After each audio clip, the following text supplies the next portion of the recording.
Hey guys, what's up? It's Carson. Welcome back to my channel, and today we are going to be talking about 3 steps to reset after NaNoWriMo.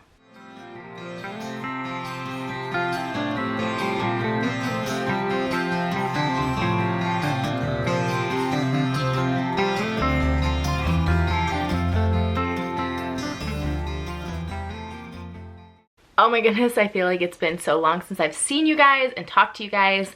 It's so weird to go from like vlogging for a month to not anymore. There are going to be some vlogs coming up, some different fun things coming up, but today is a sit down video. I'm going to be going over 3 steps to kind of reset your writing after NaNoWriMo. But I want to say before we get into those that, oh my goodness, you should be so proud of yourself. We should all be so proud of ourselves if you wrote an entire new draft, or if you wrote a couple hundred words, or if you edited 2 pages instead of the whole book that you wanted to edit. What we were really working on in NaNoWriMo, in my opinion, is our mindset. We're changing our mindset from being passive writers to actively pursuing that goal of ours. And you don't have to have a goal to be published, but you want to write. You're a writer, and that's why you're watching this video, I'm assuming. So actively pursuing the goal of being a writer, of giving that hobby the time that it deserves.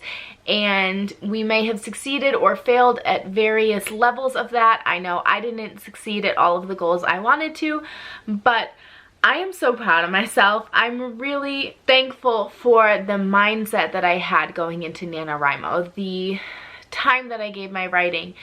And you should be too. I'm so proud of you. If you haven't already, leave me in the comments down below a synopsis of what you were working on for NaNoWriMo. I want to hear about your stories so badly. I love sharing mine, and it makes me so happy to hear about the things that you guys are passionate about and that you're working on.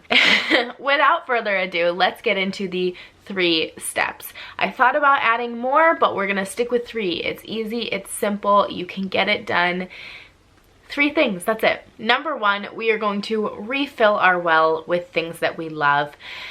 I am one of those people that tends to read or watch or do things related to my story. So I just wrote a college romance. I have been reading college romance nonstop for the last couple of months. I've been watching like little teen or tween movies, you know, the Step Up movies come to mind. I went back to my college and walked around campus for a little bit. So maybe those things that you've been doing that are related to your projects are things that you love. And if they are, which I'm assuming they are because you love your project, that's awesome. But are you wanting to read a raunchy romance? Do you want to rewatch that series that you love, that's your guilty pleasure, but you never let yourself? Let's do some of that. You know, let's start taking in some of those things that we love and that bring us joy and happiness and a sense of calm, so that we can refill that creative well that we have depleted during NaNoWriMo, putting so much of our focus and energy into our projects. Step number 2 is look back at your goals for this year and ahead to the remaining months. Looking at what we have left of the month, we have May and June, so 2 months. Then we have July, NaNoWriMo, so Camp NaNoWriMo. Then we have 3 months in between Camp NaNoWriMo and NaNoWriMo proper in November, and then we have December, and then we're into 2022. There are a lot of months left, but they are strategically planned out if you're planning on doing the other 2 NaNoWriMos during the year. So look at that setup and see what your goals are for the year. If you really wanted to hit draft 4, how are you structuring that? How are you getting there? If you really want to finish writing your first book and you started it in Nano, you really want to finish it, see how many words you think you can get each month and plan out from there. I know when I finish Nano, sometimes I'm left with that feeling of, what do I do now? This step is going to help you figure out what to do next, what your goals are going to be moving forward after having this high, I don't want to say stress, this high intensity month. How are we going to move forward now that that month is over and that intensity has kind of waned? And then step number 3, your final step, clear your targets. If you're like me and you write on Scrivener, if you have that 50,000 words as your goal and you just look at that bar, seeing how you didn't meet it, get rid of that. You don't need it anymore. April is done. NaNoWriMo is done. You don't need that goal anymore staring at you in the face. If you're still going to be working on the project that you worked on for Nano, it's good to give yourself a fresh start. If you are a physical tracker, get rid of your physical tracker, throw it away or store it somewhere. You don't need it taped up to your wall anymore. That is adding pressure on you when there's no reason for that. You can give yourself a fresh start moving forward.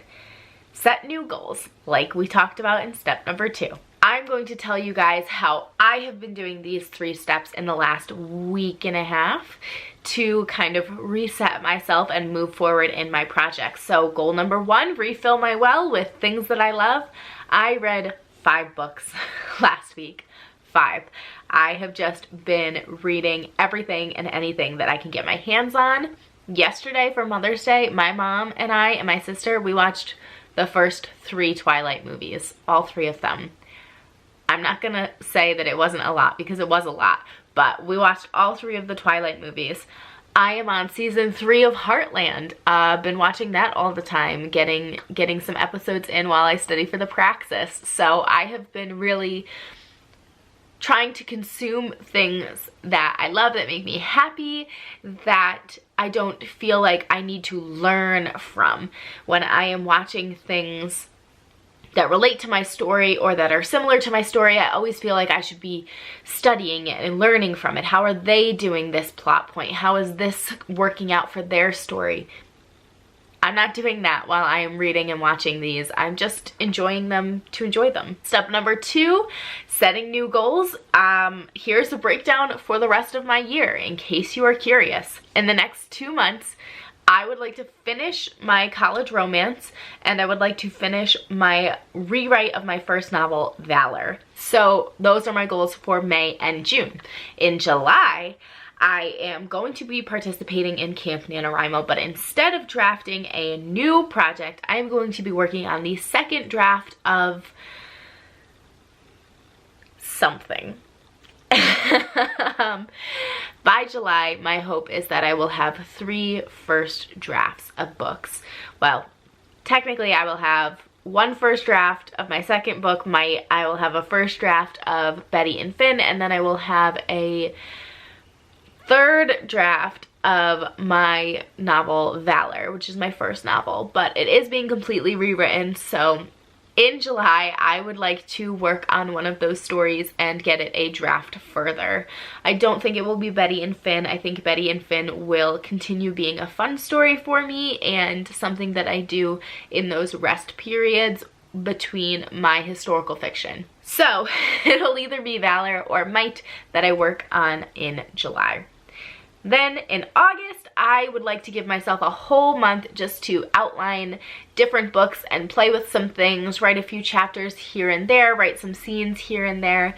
The reason why I'm giving myself a whole month to do that is that I know that month will be busy for me in terms of school. I am going back full-time to a master's program starting June 1st, and in August I will be transitioning from a full summer semester to being in a school system, and that is a big transition. So I wanted to give myself something kind of low-key, something that doesn't really have a hard goal or deadline that I need to meet or that I want to meet, because that will limit the pressure that I'm putting on myself. In September and October, I would like to work on the 3rd draft of whatever it is I work on the 2nd draft of in July, if that makes any sense.